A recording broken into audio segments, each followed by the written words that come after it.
Wait, is this just Gate? Part 5. A story by user PepperAntique. After the interrogation and sending his message, James was led to a veranda several levels higher up in the castle.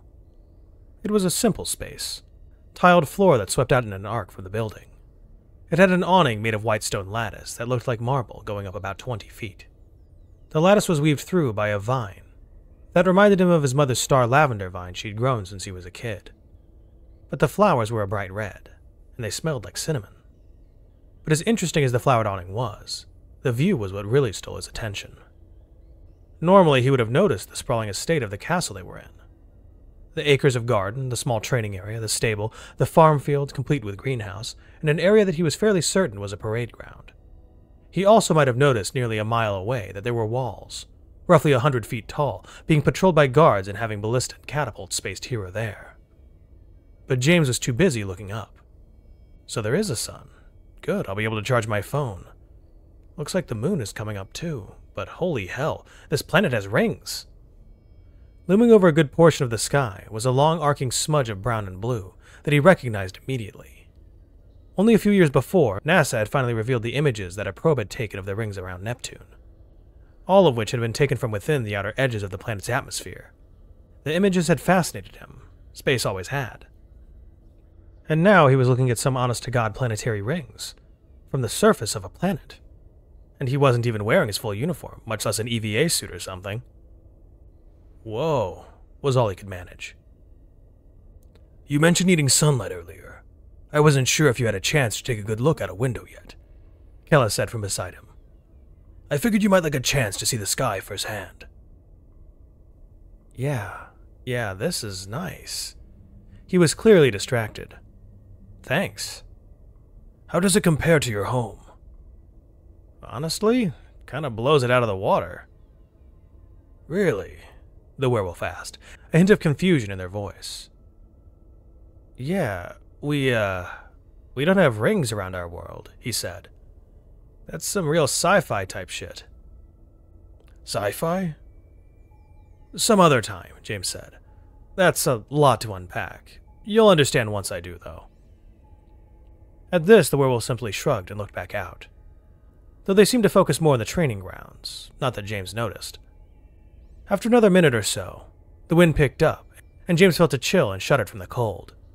He'd forgotten that he was only wearing a t-shirt and pants.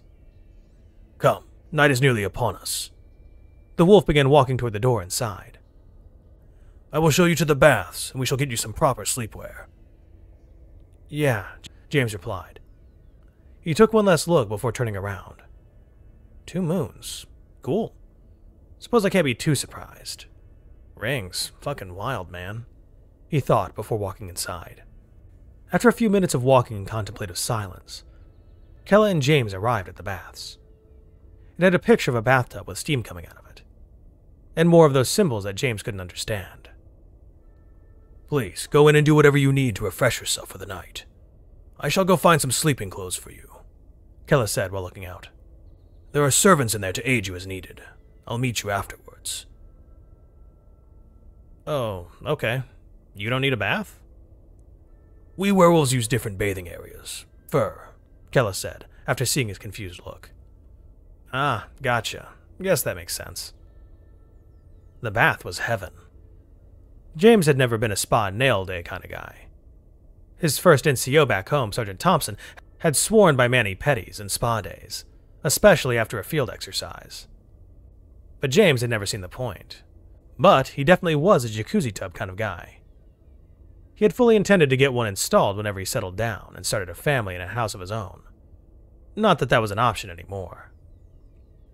The bathtubs in the castle's ambassador wing would make a jacuzzi look like a mud-filled hole in the ground. Each of the tubs was set into the ground and looked to be made of bronze. When he stepped in, the bottom of the tub lit up with a soft orange glow, and he felt the floor in the tub shift into a new shape.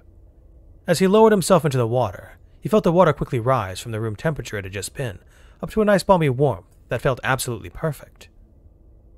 And as he sat down, he landed in a chair that he didn't remember being there a moment ago. It was the exact size and angle he needed to recline comfortably. He was just about to begin truly relaxing, when suddenly a voice from behind him made him jump a little. Welcome, sir. I see you're enjoying the bathtub.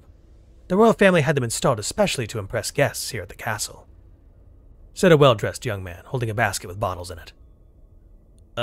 Yeah, this is nice." "Glad to hear, sir," the attendant replied. "What kind of cleansing solution would you need today? And do you have a preference in scent?" Just soap and shampoo, I suppose. Do you guys have citrus scent?" "Of course, sir." The young man grabbed a small bar of soap and a small orange vial. "Yes, citrus is pretty universal," James thought. "Is there anything else you desire of me, sir?" "I guess some towels for afterwards," he said. "No need, sir. You'll find the towels just on the half wall over there." At this, the young man pointed to a low wall with several cubbies full of various towels and robes. "Also, we've placed the sleepwear that Captain Keller procured for you. You'll find them there as well." "Oh, cool. Thanks, man." "Of course, sir. Enjoy the bath." The young man quickly walked over to another tub several yards away. In that tub sat a person who was covered in scales, though in all other ways they looked as human as anyone else. Upon seeing this, James realized he should probably look around a bit. The room had about 10 different tubs in it, and one that might as well be called a pool. Each was roughly 4 to 5 yards apart from the next. He saw the fish/lizard person. One had 2 people in it that looked like they could be twins, and also had glowing golden hair. One of the tubs had a person in it who had to be at least 8 feet tall, and looked like they could bench press the striker he'd been in. That guy was also covered from head to toe, or at least to water, with blue tattoos that seemed to writhe ever so slightly when he looked at them. He quickly looked away when the man looked at him. 2 of the remaining tubs were filled with run-of-the-mill humans. Yep, D&D land. I'm in D&D land. Awesome. So awesome, he thought sarcastically. After about 20 minutes, during which he only broke down and disassociated a little bit, James finally wrapped things up. The soap and shampoo smelled like apricots and lime. Not quite what he'd expected, but still nice. He walked over past the half wall and dried himself off, before putting on the night clothes. They were basically just a pair of green silk pajamas. The pants were a touch short, but they were comfortable enough. They also had a pair of good old-fashioned flip-flops. He was pretty sure his mom had hit him with a pair just like them when he was a kid. Even fantasy children must know to fear La Chancla. The thought made him laugh as he walked out of the door. "What's so funny?" Kella asked. The large wolf had been waiting for him, apparently. The armor and bandages having been replaced by a larger gold-and-red version of what he was wearing, minus the flip-flops. The thought entered his head too fast for him to stop. Imagine the sound a pair of flip-flops would make if a damn werewolf was wearing them while running on these stone floors. And James burst out laughing even harder. After a minute of trying to get his bearing back, James looked up at a very clearly annoyed Kella. "I'm sorry, He stopped to breathe for a minute. "Just stupid thoughts." Another breath. Thoughts about how similar things are, even when they aren't. The wolf stared at him. It was obvious Kella wasn't amused. "So where do I sleep? Dungeon? Tower guarded by a dragon? Royal chambers?" He said the last option in a posh English accent. "Actually, since I'm now a member of your pack, you'll be staying in my quarters." "Wait, what?" James asked.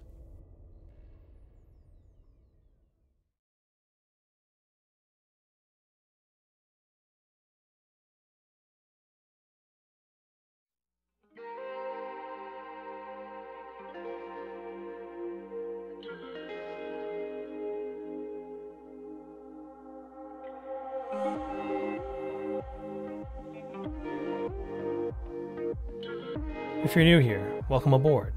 Check out the description for the story, and join the Discord if you like. Consider supporting the channel and the author as well.